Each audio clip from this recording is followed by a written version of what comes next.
অস্ত্র আর ড্রোন বানিয়ে পশ্চিমাদের চমকে দিলেও বিমান হেলিকপ্টারের মতো উড়োযান কেন বানাতে পারে না ইরান? যে দেশের বিজ্ঞানীরা শত্রু রাষ্ট্রের ভিত কাঁপিয়ে দেওয়ার মতো তৈরিতে পারদর্শী, তারা কেন বিমান হেলিকপ্টার তৈরি করতে পারে না? এর পেছনে কারণ কি? পুরনো লক্কর ঝক্কর উড়োযানেই কেন তেহরানের সর্বোচ্চ নেতাদের চড়তে হয়? পশ্চিমা নিষেধাজ্ঞাই কি এর বড় কারণ? চলুন জেনে আসা যাক। ইরানের প্রেসিডেন্ট ইব্রাহিম রাইসি ও পররাষ্ট্রমন্ত্রী হোসেইন আমির আবদুল্লাহিয়ানি যে হেলিকপ্টার দুর্ঘটনায় প্রাণ হারান সেটি ছিল বেল 212 মডেলের। মাঝারি আকারের এই উড়োযানটিতে পাইলট সহ মোট 15 জন বসা যায়। ইরানে ইসলামী বিপ্লব হওয়ার বেশ আগেই এটি যুক্তরাষ্ট্রের একটি বিমান সংস্থা তৈরি করে। সামরিক বিশ্লেষক সেড্রিক লেইটনের বরাত দিয়ে মার্কিন সম্প্রচার মাধ্যম সিএনএন জানিয়েছে, ইব্রাহিম রাইসিকে নিয়ে বিধ্বস্ত হওয়া হেলিকপ্টারটি ছিল 60-এর দশকের।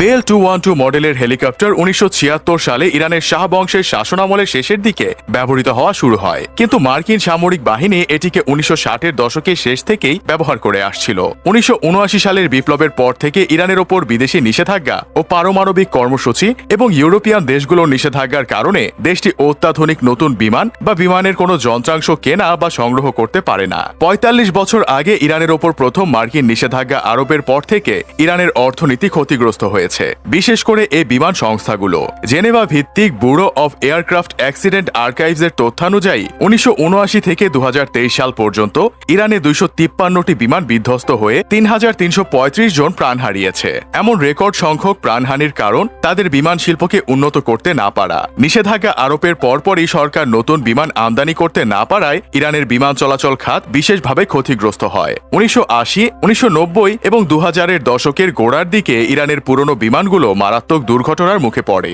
নিষেধাজ্ঞার ফলে ইরান এখন বিমান বা বিমানের সরঞ্জাম আমদানি করতে পারে না যেগুলোতে 10% বেশি মার্কিন যন্ত্রাংশ রয়েছে। এমনকি কিছু রাশিয়ান জেটও মার্কিন যন্ত্রাংশের উপর নির্ভর করে। তাই তেহরান ও মস্কোর সাথে ঘনিষ্ঠ সম্পর্ক এবং তিনটি দেশেরই মার্কিন যুক্তরাষ্ট্রের সাথে কূটনৈতিক বিরোধ থাকা সত্ত্বেও ইরানের পক্ষে মার্কিন যন্ত্রাংশ থাকা যে কোনো বিমান আমদানি করা কঠিন। তাই এখনও ইরানি বিপ্লবের আগে কেনা তৃতীয় ও চতুর্থ প্রজন্মের বিমান দিয়ে তেহরান বিমান বাহিনী পরিচালনা হয়। Washington institute of near east পলিসির তথ্য অনুযায়ী 2019 সালের এপ্রিল পর্যন্ত 23টি ইরানি বিমান সংস্থার কাছে থাকা মোট 300টির মধ্যে 156টি বিমান পরিচালনা করছিল, যা স্পষ্টভাবে প্রতিস্থাপনের যন্ত্রাংশের অভাবে দেশটির প্রায় অর্ধেক বিমান ওড়ার অক্ষমতাকেই ইঙ্গিত করে।